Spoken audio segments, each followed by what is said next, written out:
In this video, we're going to be talking about the top AIs for every single aspect of your life: writing, researching, image generation, and which ones are currently dominating each field. Beyond that, we're going to be looking at AI taking over certain fields and big layoffs that are right now coming from it, Siri being changed from being the Siri that it right now is to being something a little better. We're going to be talking about a lot of really cool stuff in this video. You said Siri and it just was fun. Sorry. What, Siri isn't the most advanced AI you've ever seen before? No comment. No, why no comment? Siri's awesome, no? Pile of shit. It's really garbage. So it's good. We'll talk about it later, but the I'm Apple's driving and I'm saying, can you find me a restaurant? Yeah, I found you restaurants. You need to open the browser. yeah. Like, dude, I'm driving. It's just stupid. Yeah, Yeah, so Apple's going to make some changes to it, but first of good. all, right now what I wanted to do at the beginning of each episode is to go over right now which AI, like which LLM is currently dominating each aspect of productivity. And because it's ever changing, I thought it might be a good way to start each episode. Yeah, as you said, there are too many of them, and people don't really know which one to use and for what. Yeah. I think it's a well-timed episode. Awesome. So to start off with, I think writing is often the one people first come up to mind with. And currently, and I don't think this will come as a shock to you, Claude slash Opus 4.5 and 4.6 is absolutely dominating the creative writing space. Yeah. Previously, the record was being held by GPT 5.2, but at the moment, Claude is winning more marginally. But as far as benchmarks are going, Claude Opus is currently winning in this regard. Yeah. So as you know, we just finished writing a book now, the top 20 CRM automations in the world, not not in the world. And it took us lots of time to go over it. We took the book, we pushed it into Claude, and it just went over it after like 5 minutes. We gave bunch of great feedback, and then I told Claude, "Can you just implement the feedback without Mhm. me doing it?" And he said, of course. He was so happy, and so it was great, and the feedback was good, and it left the team to work just a little bit on the book. It was fantastic. Also, so for me personally, the journey was ChatGPT, all the way until about 3 or 4 months ago, and then Claude. It's just a fantastic AI for writing. I definitely agree. I used to use GPT a lot, but it came to a point that GPT got too agreeable. That everything I would say, even if I was wrong, it would say, "You know what, you're right." Like That's a great idea, Eli. like That's a if great I idea. if I were to write to it, "Hey, I'm gonna go jump into a volcano," it'll be, "Wow, that's a great idea." You're not jumping So in a smart. volcano. You're jumping into your future. It became too difficult to work with it, so I only use GPT for basic research, nothing too big. There is a way, by the way, to fix it. In the instructions, you have your project. In the instruction, you say, don't agree with me on anything. I want you to just play the other side of everything I'm telling you just to make sure that my idea is great. Hmm. It will be better. It won't be great, but it will be better. So like instructing it to be like a devil's advocate to actually fight you. Yes. Okay. Yeah. Be like my wife, basically. And then it knows what to do. So now next up is the actual research and reasoning. And this one surprised me, but currently Gemini 3.1 is dominating 13 of the 16 major benchmarks and is currently leading, not by much, but is currently leading in these benchmarks. Now, Claude Opus 4.6 is trailing right behind it, and right behind that is GPT 5.4. Basically, everything here is fairly negligible in terms of ability, but Gemini is currently winning in this regard. For me personally, when customers are asking me about which AI for reasoning and logic and all those things, I say it can be anyone because the level that we can ask the engine, it's so nothing relatively to its abilities. So, if you're in a kindergarten, any adult will give you a proper answer. So you don't need like the smartest one.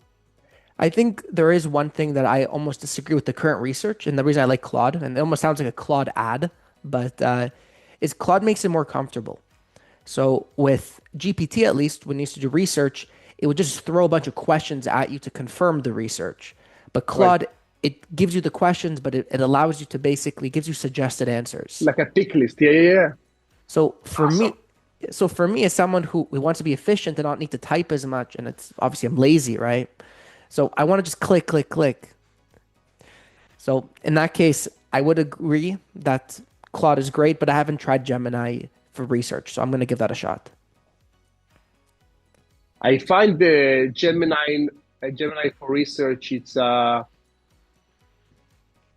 in general, I I find it a little bit awkward working with it.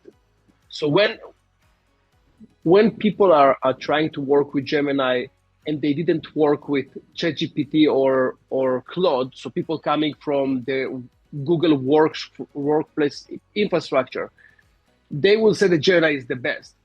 But Mhm. the moment that they're just touching the other LLMs, I don't know if you can compare it too much. It's not a great tool in general.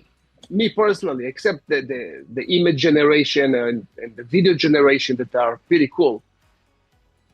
So, so you just jumped right ahead of me then, but you'll be shocked when I tell you that for image generation, the dominant force is Nano Banana 2 Yeah, by yeah. OpenAI. No, not OpenAI. So yeah, Yeah. Nano Banana 2 is currently taking the number one spot as of February, and GPT image generation is trailing right behind it. But It's pretty good. it is. We used to actually make thumbnails for YouTube using GPT, and I actually preferred it over Nano Banana. After a while, I honestly prefer making thumbnails by hand right now. I don't think thumbnails are meant for AI just yet, but they're both pretty great. I don't think they're too far ahead of one another. Yeah. Both of them, I think, are pretty good. Some things. Also, Claude, by the way. So we have the book now that we are the same book, the 20 Automation. We gave it to some artists to create the book cover, and they did a pretty shitty job. And we saw that we are coming close to release date, and we don't have a book cover. So I just went to Claude and I said, based on the book that you just read, can you create a nice cover? And it was awesome. That's actually the cover that we are going to use. So the one you So sent over was all Claude. it's all Claude. Nice. And then we took this picture to Canva and we just clicked on isolate layers so we can move things around. That's it. We have a book cover. Honestly, then a lot of credit goes there to Canva, because one of the Yeah, biggest issues I have with the AI generations is sometimes there's these pieces that are terrible. that's You right. just remove them. It's just magic layers or something like that. It just like bring, bing, bing, bing, bing. All the layers are now, you can move them and change them. So it's becoming something that you can work with. It's a good tip. I'm gonna use that. I'm gonna use that. No, it's mine. You can't. I'm gonna patent it. Yeah, of course. Would it Of be your course. first patent that you did? The one I will make money actually from. Okay. So now this one's much shorter, but it's gonna be this one surprised me a little bit, but it's video generation. Now, currently, video generation is basically number one is actually by Cdance, or a Chinese company owned by ByteDance. They're Mm-hmm. technically number one, but they're only in China. But if we look at a more global level and what we can have access to, VO 3.1 is also technically number one. So for anybody who's watching in China and has access to the model, technically China is number one, but it is marginal. But Google is more expensive as well. And this video is sponsored by the Chinese government. Chinese government. Yeah, so I don't know much about the Chinese models. I'm just afraid to install them. Uh, I'm just afraid they will steal my soul. But the video, I think it's a bit behind relatively to the Everything rest. else. I would like to see a bit more. There is a chance also that they are releasing it slowly and they have more abilities. By the way, do you know that Sora just died? Yeah, Yeah, I do. yeah, Also, was they pretty good. I liked it. I thought from what I think, my guess is because OpenAI wants to go public, they might want to avoid some issues with public perception, with going live, with people potentially creating unflattering videos with Sora, and that might influence them. So I imagine it's probably a PR Unflattering thing. means like lefty way, or what do you mean? Unflat Unflattering. Unflattering as in something that could reflect poorly on OpenAI as a company. I don't know if maybe people making political videos or people doing things that could reflect poorly on OpenAI. That's just my only guess as to why they would shut down Sora because it had a great initial launch. They had a good investment. It Disney was good. invested a bunch of money into them. We created a bunch of videos with Sora. It was super cool. Yeah, I had nights that just playing around. It was awesome. I remember I was worried that you wouldn't work. There were a few days that all you did is send Sora videos. That's right. I loved it. You can put yourself and you can put others and friends. And it's awesome. It's very good. Yeah, But then, yeah, no it's dead more. though. Yeah, Yeah, I'm sure something else will come out at some point. yeah. I think with all those models, the ones that will, I don't know if they will be the best, but you will have the all the grok direction. The ones that will not have too much limitations, I think they will be the most useful, the ones that people will use the most. Because AI is giving you the ability to do whatever you want, as you want, and become whatever you want. And in the new world, everything is super limited and overcomplicated and sensitive. I think the engines that will just let people do whatever they want, I think it will just work a bit better. They will make more money. I think it's definitely possible. Now, as for coding, this one was really surprising to me, and our current model, that the one I would love for coding, isn't here on the list. But currently, six models are tied within 1.3 of one another. So Claude Opus 4.6 leads on reasoning depth and complex debugging. GPT 5.4 leads on speed and terminal workflow. And Gemini 3.1 Pro delivers frontier performance and budget pricing. No Now, grok. Grok is not on the list. So that surprised me It's pretty good. because We use it in our company. We use grok. yeah, It's very good. I think it also goes towards everything here is all related to current verified benchmarks. It's not necessarily, it's basically simulating real world stresses, but there's also a chance that because for our company, we use more niche languages, I'd say, like Deluge. It's a more niche language, so maybe it's not as. Also web. We have also web languages, right? So I guess it's harder to say as to why, but I mean, it goes to show that everything is specific to every person and company. Yeah. I think that from what we tried, grok was by far better for coding, but every company is different. Now, lastly, and this ties into AI receptionists, which is not something that we typically actually have for benchmarks, but it's conversational ability. So the ability of an AI to communicate and speak well through chat or voice in a more human-like way. And this one was exactly what we found in our company, which is Claude and GPT are currently right neck and neck. Yeah. Basically, basically, they're both fantastic. Claude is just more expensive, but honestly, the difference between them is so marginal that I would just opt for GPT just because it's cheaper, but they're Hmm. both very, very good. Yeah.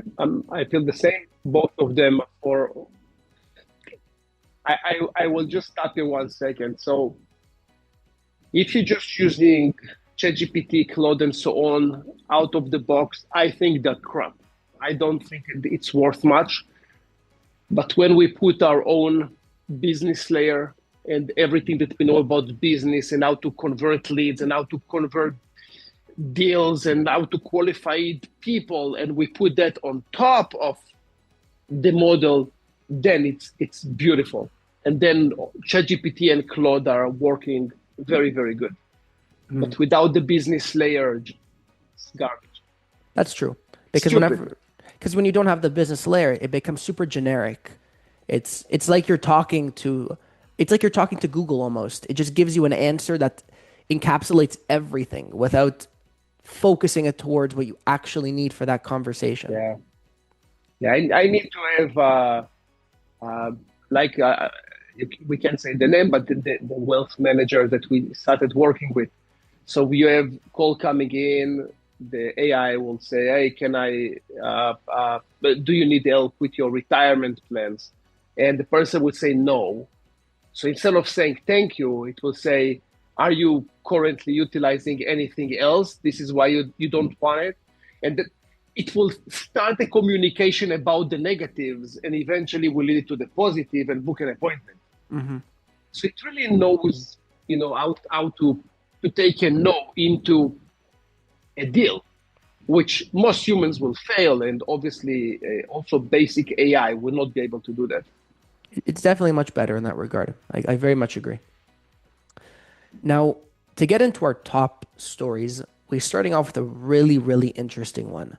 Now, we just went over the list of AIs that are performing the best, but it looks like Anthropic is making a very big play. Now, this is confirmed by Anthropic, but not necessarily announced.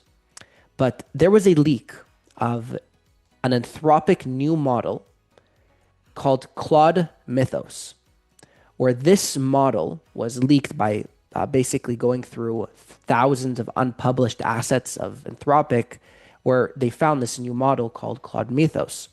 And this model, first of all, it was confirmed by Anthropic, and they said this is their next big step. And according to the leak, this model scores dramatically higher, and I do quote dramatically higher than Opus 4.6 on coding, reasoning, and cybersecurity. Now, Anthropic warns its posers unprecedented cyber risks. It's far ahead of any AI in finding and exploiting software vulnerabilities. So, Scary. so it's big. I mean, there's no current data on it, but to think just how dominant Anthropic right now is in this whole game, Hmm. and to think there's such a big announcement coming. Yeah, the area of cybersecurity is super scary. The ability to hack someone else and to violate either other computers. It's about footprinting and fingerprinting. So to know what tools they're using, how they're using, network information that you collect, analyze it, and use those patterns to attack the person. And AI is time, knowledge, and experience.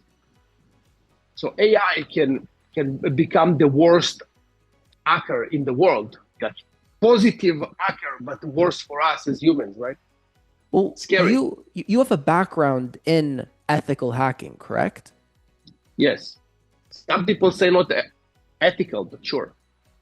No, no, ethical, ethical.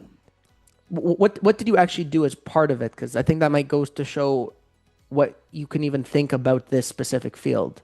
Where can you see the dangers? Yeah, so uh, in the past, we used to collect information about the target. So let's say a bank was hiring us to hack their system so they can see how we did it and they can fix those vulnerabilities. Hmm. In the beginning, you collect information, what software they're using, how they're using it, and so on. Once you have this information, you start to see if there are any vulnerabilities, known vulnerabilities for the existing software that they're using or network protocols and so on. And then you craft a package that will exploit their vulnerabilities. Okay? So this is in the past. Right now, the world is going to a point that what I had to do in a month, you can do it now in a day. You just tell the AI what to do, and the AI will actually do that. I And mean, right now there are that's safeguards in scary. place, but imagine if there weren't safeguards. I have also a company that I'm launching soon. It will be just to give you the idea of where AI is going. It's a company that is going to secure high value people. So people with multi-million dollars that are target for people to kidnap their kids, break into their house and beat them up and steal their their cryptocurrencies and so on. With I can have a bunch of drones just in the perimeter of the house. All the time there will be 4 drones patrolling the area. When there is someone coming across the perimeter that we defined, they will trigger an alert. Another drone will come as the policeman, will be in front of him and say, "Get the Okay. fuck out, man. We identified you," right? Wow.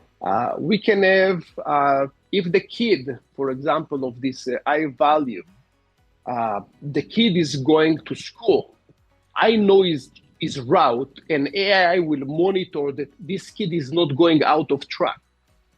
The moment that the Wow. kid is going out of track, immediately there will be people launching to his site. And you're saying that's for people that I imagine are super high net worth, very well known, People politicians, like people that are you, targets. high value, people with tons of money. Yeah, yeah, I'm living next to I see. Liberty, Statue of Hey, Liberty. lady. No, Yeah. no, So with AI, we have crazy abilities, right? You have people, for example, rich people that will have a security surveillance system in their house, but they don't know if someone already hacked into their video system and monitoring them, because hmm all they did, they just installed a video surveillance system.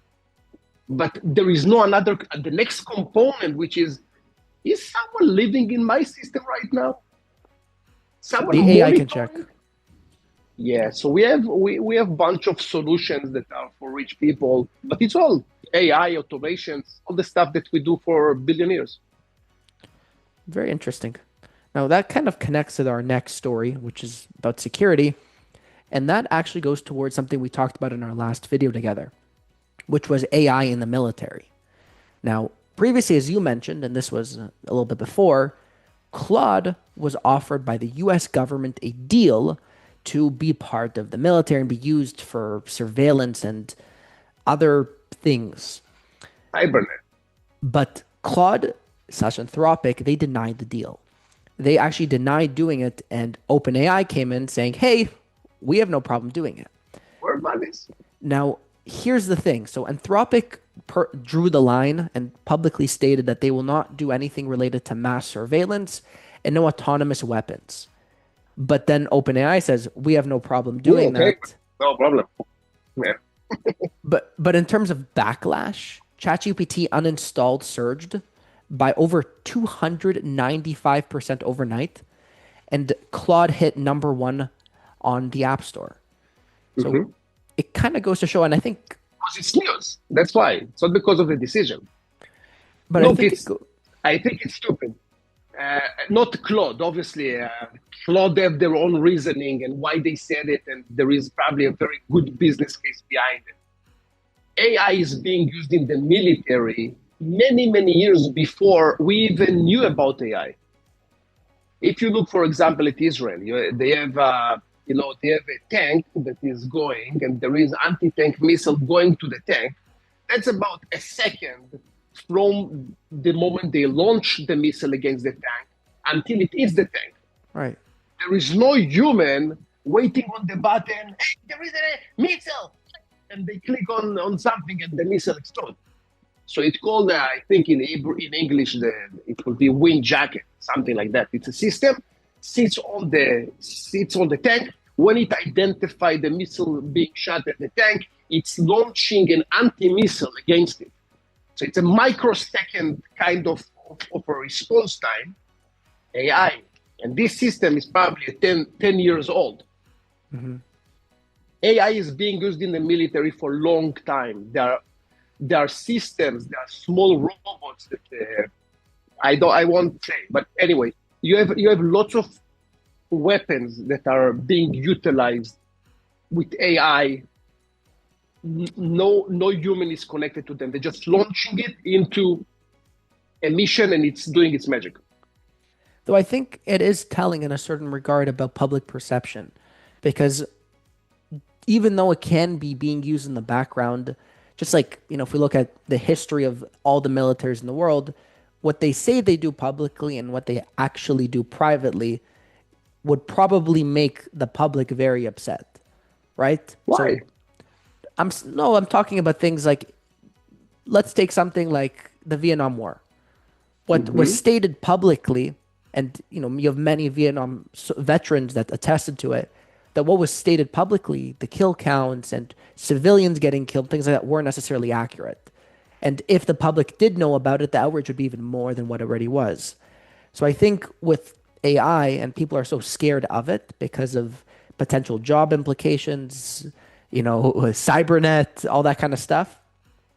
I think when you look at now a company like Anthropic denying we're not going to be involved in anything public surveillance, they come as like almost like a hero. But then OpenAI comes in saying, "Hey, we have no problem doing that." It does make them feel like the villain.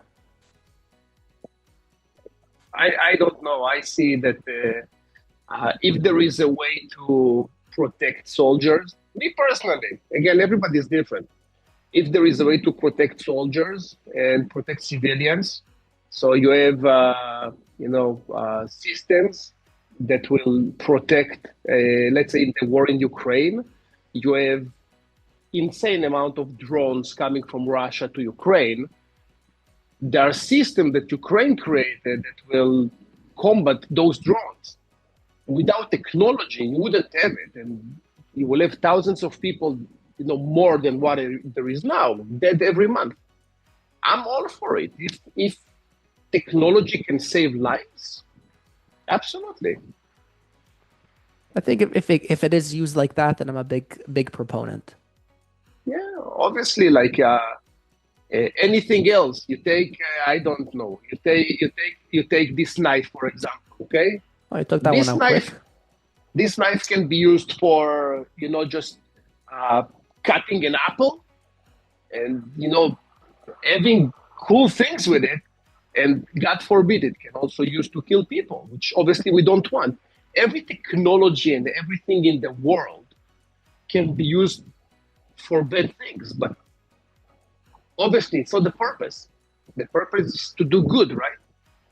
Right? Now I also have to show that I have a knife too, so you I can't know you threaten have me. you have few of them. Okay. So now off military, let's go into something that for me would be very exciting if it's done well. As an iPhone user, Siri sucks. I'm sorry, it does. It's not good. I think Apple knows it. Every person who's ever talked about Apple, they talk about it. They've been doing Apple Intelligence for a billion years now, and it's my dog who's sleeping next to me. I think he can probably go hand in hand. He's Yeah, not a it's smart really dog. bad. Your dog is awesome, but Siri is bad. It's really bad. It's not as much of the technology like the use case, because Siri knows that I'm driving. What's the point of telling me I found 33 restaurants, but you can't access them because you're driving? Why can't you just read it? Or if you can't read it, just shut up. Just say I can't help you. I don't Mhm. get it. It's just so bad. So now what's going to come from this? And I think personally, Apple is making the best decision possible, is they admitted that Siri in its current state cannot compete with the other companies. And what they're going to do is they're going to directly integrate Google's AI Gemini into Siri to be powered by it.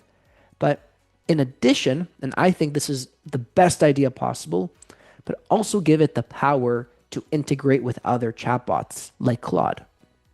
So it's going to use Apple because if we look at Apple as a company, they build everything on their own, right? They build their own chips, they build their own, they have their own factories, everything is theirs. And that's great because it allows them to control pricing, but it can also lead to, in this case, where they're trying to build their own AI system and they're not able to compete with these companies that have invested probably even trillions at this point into data centers and all this other training.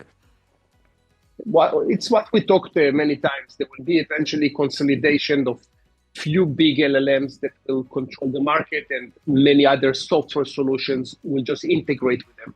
So you can choose you want to integrate with Claude or with LLM. It's like us. Sometimes we will use for our AI receptionists, we will use ChatGPT, sometimes Claude, sometimes Grok, sometimes something else. And we just, with a click of a button, we just change to a different one based on the best one in the market so clients can get the best service, right? And that actually goes to show. I just recorded a video exactly talking about the biggest red flags with buying an AI receptionist. And in that video, one of the biggest points, and it's truly a major point that not enough people talk about, is flexibility of changing technologies. It's too often that Yeah. you have, especially bigger companies, that they build an ecosystem around an existing dominant solution and then they build their whole thing around it and then eventually they onboard people and they have a bunch of clients, but then 3 months down the road their existing software is outdated and they've already invested into the infrastructure of it and then they're basically committed to it. The stack. Yeah. So that's why I believe that a company who does this stuff, they should build within it to make it an easy switch. So for They us need to and hire us first so we can give them the advice and they won't do this stupid mistake. okay, so I'll cut the video here. Now, But we created our solution as layers that we can separate each layer. Right now, well, our business layer is also something that we can move. If one day there won't be any more leads or conversions or and so on, we can just take that and replace it with something else without rebuilding our business.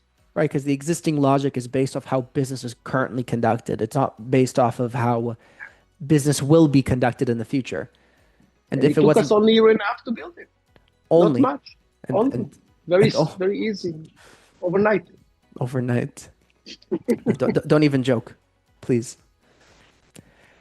So now, last major point, and we did touch on this a little bit last video, so I don't know if I want to go too much into it, but there have been even more uh, layoffs that have been announced and more layoffs happening due to AI.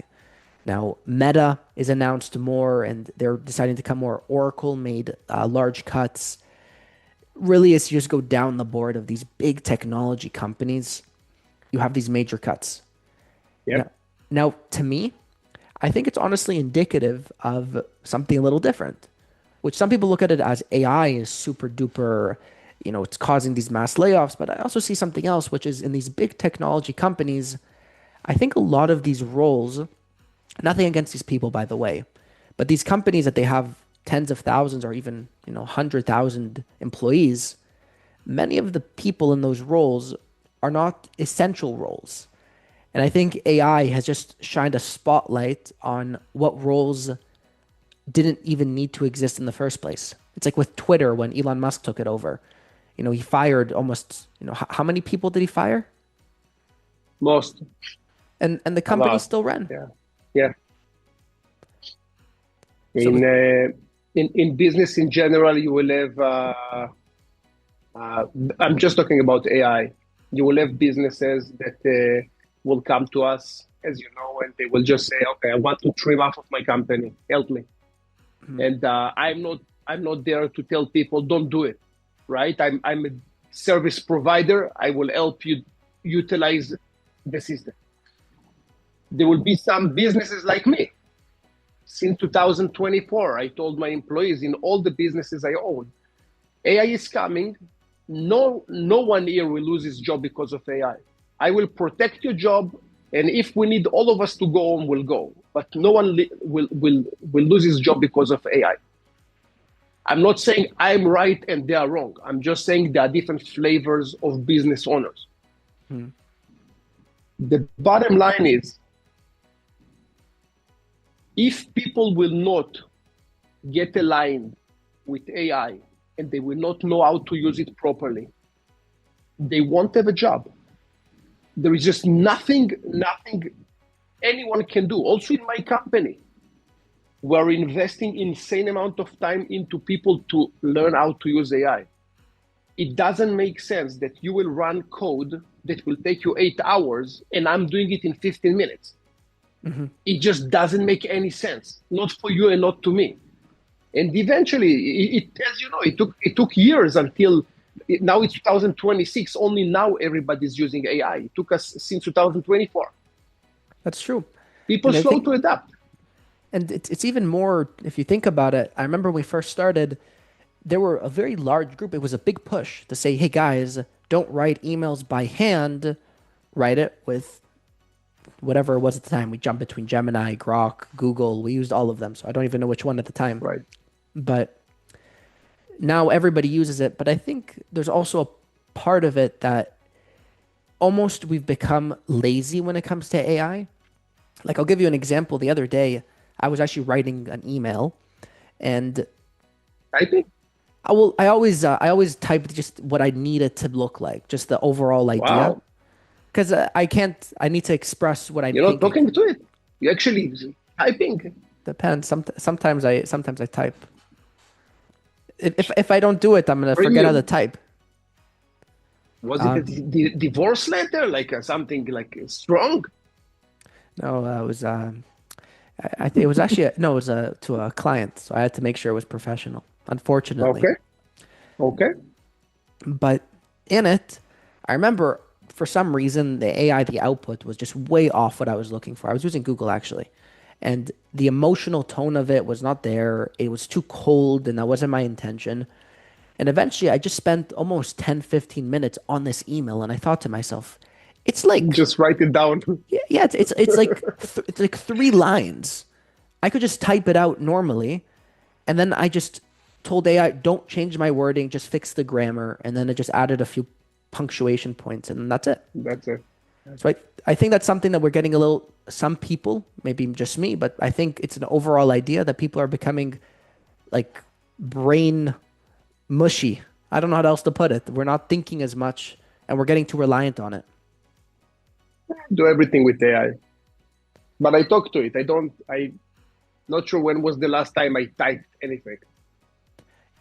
I want to do a video, and I think it's going to be a fantastic video to do a one about not using AI for a period of time. To see, No, don't include me in your game. No. I won't include you, but I want to see because everything I do, all the workflows and processes we've created, AI is a core component. AI is huge. If you take now, let's say we have this company, the Cyprus Advantage. We have tons of people coming to Cyprus. Someone need to qualify them. If you take now AI from my world, I can't. I need humans to qualify people. I will have about 5 or 10 salaries, 5 or 6 salaries that I will need to sponsor instead of $700, right? So AI is part of my life now. Honestly, I think it also goes to show because we have some people with AI receptionists, and every company has a different ROI with it.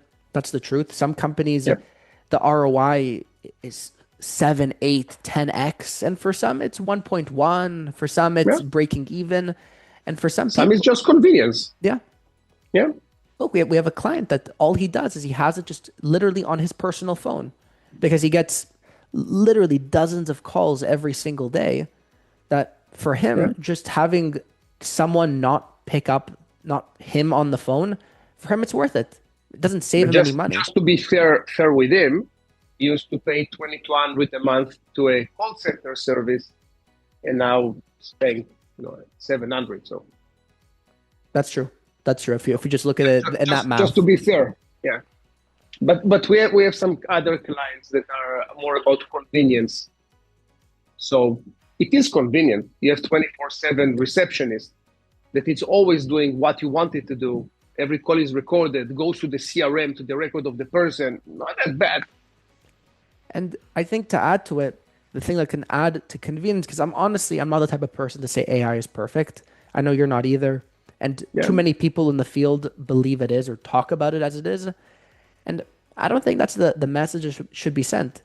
And with the It's not. AI and with the AI itself, the way it talks and behaves, part of what we have is the business layer is sometimes it doesn't work out. Sometimes this isn't a person who wants to talk to you. Have the contingency to let this person leave. So we can let them either leave a message or gather some basic details, transfer a call based off time of day. So just we want to make it smoother and not less convenient, you know? Mm-hmm. Yeah, 100%. So honestly, I think overall that covers the major stories for this episode. Really, if we look at everything, it looks like AI is going to a place where it's just getting better and better. And I hope to see my iPhone soon to be able to speak to it and not need to get onto it and type. I look forward to that day. Me too. Is there anything else you want to finish off with? Happy Friday. Happy Friday. This video is only coming out 5 days before Friday. Now it's Monday. So I'm telling you, happy Friday. What's the problem? Happy Friday. You know, it's Friday somewhere in the universe. If you look at relativity, right? Absolutely. So happy Friday. Okay, happy Friday. Thank you so much. It was good speaking with Thank, you. Enjoy thank you, Cyprus. Eli. Thank you.